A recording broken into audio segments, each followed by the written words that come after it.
Matalino at hindi pangkaraniwan ang kakayanan ni Mang Juanito. Kaya naman kilalang kilala siya sa kanilang lugar bilang pinakamayaman na pamilya. Napakaraming lupain, sasakyan, malalaking bahay, at kung ano-ano pa ang talagang hangarin ng isang tao na makuha sa buhay. Meron siyang 2 anak na lalaki, kung saan napag-aral niya ang mga ito sa mga mamahaling paaralan. At di kalaunan ay nakapagtapos ng mga ito at nagkaroon na rin ng kanya-kanyang pamilya. Si Ben ang panganay na anak ni Mang Juanito. Nagkaroon na rin ito ng sariling pamilya. At si Benji naman, ang pangalawang anak ni Mang Juanito, nakatatapos lang sa pag-aaral at bago pa lang nagkaroon ng sariling pamilya. Din silang ampo na si RJ na kasalukuyan pang nag-aaral ng college. Kahit may mga pamilya na ang mga anak ni Mang Juanito, ay nakatira pa rin ito sa kanyang mansyon at umaasa pa rin sa mga yaman na pinaghirapan ni Mang Juanito. Habang nasa mansyon ng kanyang mga anak, napansin ni Mang Juanito na palagi itong nag-aaway at nagpapalakasan sa kanya, kaya madalas niya ang mga itong napapagalitan. Ang ampo naman na si RJ ay napansin ni Mang Juanito na madalas na hindi man lang nagkakaroon ng lakas ng loob para makipagsabayan sa kanyang mga kapatid, na makuha ang kanyang loob para sa kahit kaunting pamanaman lamang sana na makukuha ng kanyang ampon. Masipag na bata si RJ. Halos siya na nga ang gumagawa ng trabaho na dapat ay sa kanyang mga kapatid. Malapit din si RJ kay Mang Juanito, kaya madalas silang magkaroon ng pinagtatawanan kapag sila ay nagsasama. Minsan ay nagsiselos ang 2 anak ni Mang Juanito kapag nakikita nilang nagsasayang kanyang ama kasama ang kanyang ampon. Minsan, nang napagalitan si RJ ng kanyang ama dahil sa kagagawa ng kanyang mga kapatid, dahil madalas ay sa kanya ay sinisisi ng kanyang 2 kapatid ang kasalanan na hindi naman talaga niya ginawa.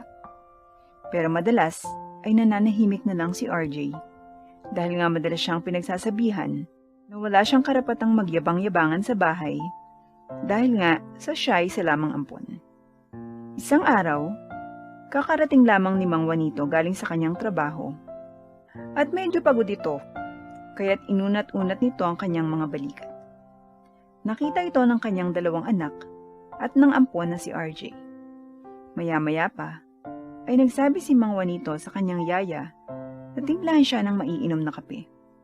Subalit dumating ang kanyang 2 anak at sinabing sila na lang daw ang magtitimpla. Pinayagan naman ito ni Mang Juanito. Naghintay siya sa pagdating ng kanilang tinimplang kape. Nagulat si Mang Juanito sa kanyang 2 anak dahil narinig niya itong nagsisigawan sa loob ng kusina. Kaya naman pinuntahan niya ang mga ito. Nagpapalakas ka lang kay Papa kaya nagbabait-baitan ka kapag nandyan siya. Oh, sus! Amo, di ko napapansin? Sigaw ni Benji sa kanyang kuya. Anong sabi mo? Ulitin mo nga. Baka gusto mo makatingin sa akin. Wala ka lang natutulong dito sa bahay, nagyayabang-yabangan ka pa. Huwag kang umasa na sa'yo mapupunta ang yaman ni Papa dahil mas mahal niya ako dahil ako ang panganay. Sigaw naman ni Ben. Narinig ni Mang Juanito ang pagtatalo ng kanyang 2 anak.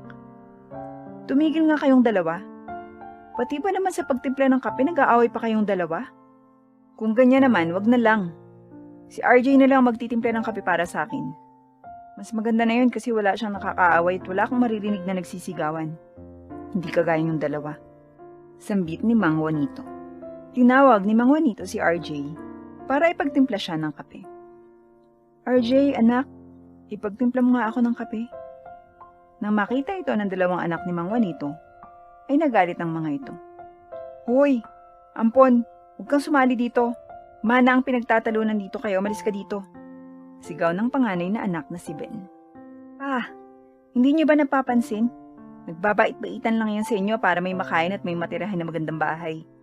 Sigaw naman ang bunsong anak na si Benji. Tumahimik kayong 2. Puro mana na lang iniisip nyo.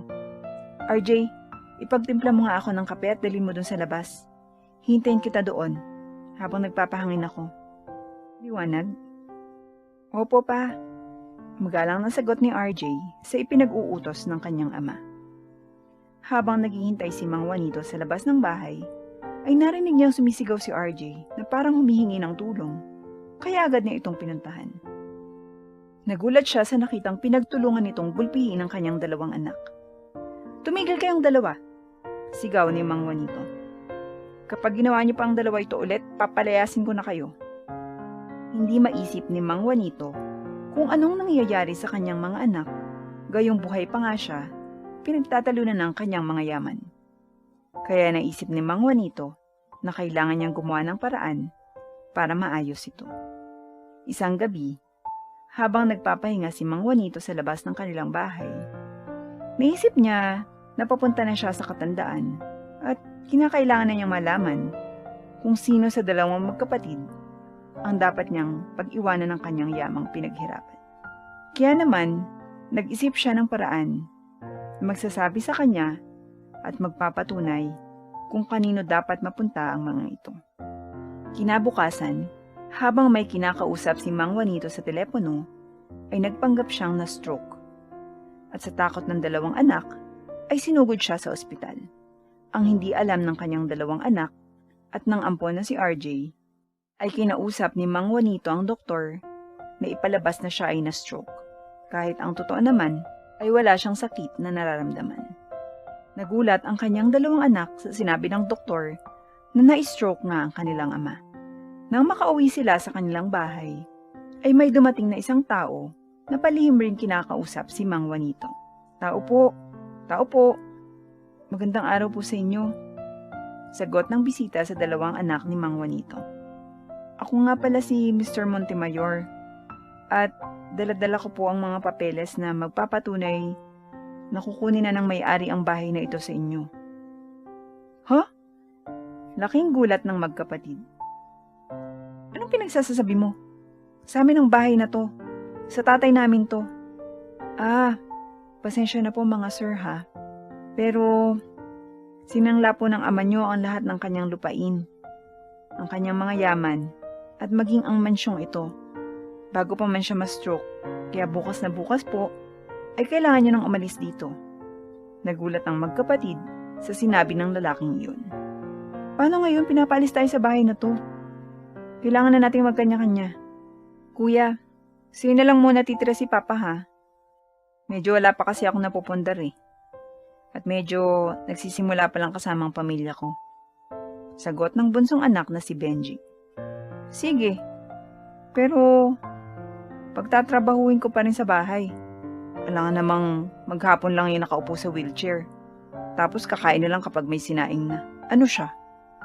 Wala nga tayong nakuhang money eh. Magsisinyo-sinyorito pa siya." Maliit lang ang bahay na nabili ni Ben. At masikip pa para sa kanyang mag-ina ang bahay na ito. Kaya naman, madalas ay pinapatulog niya ang kanyang ama sa sahig ng kanilang bahay. At minsan ay hindi niya man lang ito binibigyan ng kulambo. Kaya madalas itong kinakagat ng mga lamok. Dahil sa hindi sanay sa mahirap na buhay si Mang Juanito, ay madalas siyang nagrereklamo sa kanyang panganay na anak. "Anak, ano ba yan? Bakit laging daing na lang yung ulam? Bumili ka naman ng karne." "Hoy tanda, ako napupuno na ako sa iyo ah. Kumain ka na lang dyan, baka masampal pa kita dyan. Huwag mong sabihing ama kita dahil umayos ka." Naiiyak na lang ang matanda. Minsan namang naligo si Mang Juanito at dahil sa stroke na ito, ay nawala na itong kakayanan para makapagbuhat pa ng tubig para ipangpaligo. Kaya naman madalas ay ang kanyang panganay na anak ang nagbubuhat ng kanyang pampaligo. "Ano ba yan? Ako na nga nag-iigib, tas ako pa rin magpapaligo sa'yo. Ang baho-baho mo. Ikaw nang magpaligo sa sarili mo. Busit kang matanda ka. Bukas na bukas papalayasin ka na dito. Wala kang silbi. Doon ka lang kay Benji, sa bunso mo. Di ba mas mahal mo yun nung mayaman ka pa? Doon ka na lang titira bukas, wala kang kwenta." Nang tumira naman si Mang Juanito sa bahay ng kanyang anak na bunsong lalaki, ay maayos naman nung una. Subalit habang tumatagal, ay palagi na lang siya nitong ginugulpi at madalas ay sinisipa pa ng kanyang anak. "Hoy tanda, laban mo nga tong mga damit mo, magtrabaho ka naman," wika ni Benji. Sinubukang labahan ni Mang Juanito ang kanilang mga damit, subalit aksidenteng natapunan ng turin ang mga dekolor na damit niya, kaya naman nasira ang mga ito. Nang makita ito ni Benji, ay pinagsasapak nito ang kanyang ama. "Buisit naman tong matandang to oh. Wala ka ng trabaho yung pang ginagawa mo. Di mo pa magawa ng maayos. Lumayas ka na nga dito. Layas! Nang palayasin ng anak si Mang Juanito, ay naiyak na lamang ito. Wala na siyang maisip na pupuntahan, kundi ang kanyang ampon. Nang makarating siya sa bahay ng kanyang ampon, ay napansin niyang may girlfriend na pala ito, nakasama nito sa kanyang bahay. Napansin din ni Mang Juanito na hirap sa buhay si RJ dahil nagtatrabaho lang ito sa palengke at halos 10 piso lang ang kinikita nito sa loob ng isang araw. Kaya naisip ni Mang Juanito na baka mas magsuplada sa kanyang ampon dahil nakita niya na nahihirapan ito. Isang araw ay umuwi si RJ sa kanyang bahay at dala-dala ang isang pirasong noodles. Niluto niya ito at niyaya ang ama na kumain. Nagulat si RJ dahil tinapon lang ito ni Mang Juanito. Ayaw! Pabulol na sagot ni Mang Juanito. Bakit mo po tinapon pa? Wala na tayong mauulam. Paano na tayo niyan? Alam niyo namang yun lang ang kaya ng sweldo ko eh. Tinapon mo pa. Malungkot na sabi ni RJ. Kaya nagpatuloy na lang siya sa pagkain kahit walang ulam. Pagkatapos niyang kumain, ay naisip niyang hindi sanay ang kanyang papa sa ganong mga ulam. Kaya siguro tinapon yun ng kanyang papa. Kaya lumabas ng bahay si RJ at nangutang na lang ng kahit na 1/4 na karne sa tindahan para lang may maulam ang kanyang papa.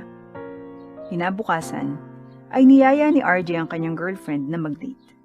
Subalit naalala niyang wala nga palang maiiwan sa bahay para magbantay sa kanyang papa. Kaya nagpaalam si RJ sa kanyang girlfriend kung pwede ba niyang isama ang kanyang papa. Mahal, baka pwede nating isama ang papa ko. Matanda na kasi siya eh. Baka mamaya lumabas niya ng bahay at kung saan mapunta. Matanda na kasi baka wala na yung alaala niya. Pagmamakaawa ni RJ sa girlfriend. Sige na nga, nakakainis naman. Pagtataray ng kanyang girlfriend. Nang makarating sila sa restaurant, ay nagsisigaw si Mang Juanito at pinagtataob ang mga lamesa dito. Kaya hiyang-hiya ang girlfriend ni RJ sa nangyari. Ano ba naman yung papa mo, RJ? Nakakahiya naman. Hindi ka nahihiya. Ako nahihiya, mag-break na lang tayo. Mahal! Mahal! Umiyak na lang si RJ at napatingin sa kanyang papa. Nang makauwi si RJ at si Mang Juanito sa kanilang bahay, ay halos humiga na lang si RJ dahil sa sakit na nararamdaman dulot ng pag-iwan sa kanya ng kanyang babaeng minamahal. Kinausap niya ang kanyang papa. Pa, ginagawa ko naman ang lahat para mabigyan ka ng kahit papanong maginhawang buhay ah. Pero bakit ganitong pakiramdam ko? Napahirapan niyo po ako ng husto. Kahit na wala akong pambili ng mga masasarap na pagkain, nangungutang nga ako para may makain kayo. Kasi alam ko hindi kayo sanay sa pagkain pang mahirap. Umiiyak si RJ habang kinakausap si Mang Juanito. Napaupo na lang si RJ sa isang tabi at napatingin sa papa niyang na-stroke. Tinitigan ni RJ ang kanyang ama at niyakap ito maya-maya. Sorry pa. Sorry talaga. Nadala lang ako ng emosyon ko. Mas okay na rin yun kasi mas maasikaso na kita dahil wala na akong girlfriend. Niyakap ni RJ ang na-stroke na ama na si Mang Juanito. Nagulat si Mang Juanito sa ipinakita sa kanya ng kanyang ampon na si RJ. At nakita na ni Mang Juanito kung sino ang kanyang pagkakatiwalaan ng kanyang yaman at lahat ng ari-arian. Kinabukasan, ay pinapunta ni Mang Juanito si RJ sa dati nilang bahay. RJ, puntahan mo nga ang dati nating bahay. Yung mansyon at picturean mo. Namimiss ko kasi. Kahit makita ko na lang sa picture. Utos ng ama sa kanyang ampon na anak. Ah, sige po pa. Nang makarating si RJ sa dating bahay ng kanyang ama, ay pinicturean niya ito. Nagulat siya dahil tinawag siya ng gwardiya dito. Hoy, anong ginagawa mo sa labas? Bakit mo pinipicturean yung bahay na yan? Tanong ng gwardiya. Sir, pinipicturean ko lang. Ang ganda po kasi. Dating bahay po kasi yan ng tatay ko. Pagpapakumbaba ni RJ. Mali ang ginawa mo, bata. Sumama ka sa loob at magbabayad ka sa may-ari ng bahay na to. Tara, Sumama ka sa loob. Nakakatakot na sabi ng gwardya. Sir, wala naman po akong ginagawang masama. Nang makapasok sila sa loob ng mansyon, ay nagulat si RJ na makita doon ang kanyang papa Juanito. Pa, anong ginagawa niyo dito? Tanong ni RJ. Hay anak, sa wakas, nahanap ko na rin ang pag-iiwanan ko ng lahat na ito. Ha? Ano ibig niyo sabihin pa? Gulat na tanong ni RJ. Mula ngayon anak, sa'yo na mapupunta ang lahat ng yaman at ari-arian na ipinundar ko. Dahil sa respeto, pagtsatsaga mo nung nagpanggap akong isang matandang wala ng silbi. Ang pagpapanggap kong yun ay ang aking paraan para malaman kung sinong karapat-dapat na magmana ng aking mga pinaghirapan na yaman. At nakakalungkot mang isipin, dahil wala, maski isa, sa aking mga anak ang mayroong makakakuha nito. Bukod tanging ang may mabuting kalooban at busilak na puso lang ang pwedeng magmay-ari ng lahat ng ito. At ikaw yun, RJ, anak. Ibig sabihin, hindi totoo na nagkaroon kayo ng sakit? At hindi totoo na na-stroke kayo? Tanong ni RJ. Oo, anak. Ang lahat ng ito ay sinadya kong planuhin. Nakita ko kasi na nag-aaway-away ang lahat ng mga mahal ko sa buhay dahil lang sa isang bagay sa pansariling kagustuhan. Kaya naisip ko na gawa ng isang mabisang paraan para mapatunayan ko at makita kung sino nga ba ang tunay at karapat-dapat na magmay-ari ng aking yaman. At masaya ako na ikaw yun, anak. At dito na po nagtatapos ang ating storya, mahal na ka-MB. Tandaan natin na kung wala ang ating mga magulang, ay hindi natin mararating kung ano ang katayuan natin ngayon. Taus-puso nating mahalin ang ating mga magulang hanggang sa huli. Maraming salamat po sa inyong walang hanggang suporta at panonood, mahal na ka-MB. Kita tayong muli sa susunod naming video. Hihintay namin kayo, mahal na ka-MP.